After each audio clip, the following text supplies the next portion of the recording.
Акыйкатты сүйлөөчү бол. Сүйлөгөн сөзүңдөн акыйкат сөз чыксын.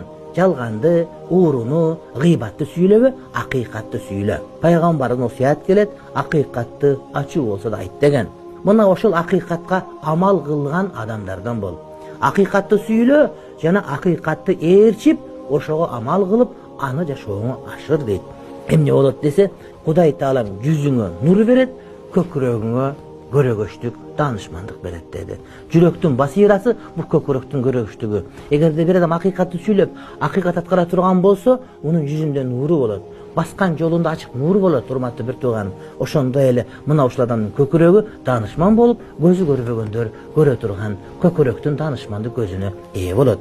Сен дейт, өзү буйрук берген нерсесинен алыс болгондордон болбо.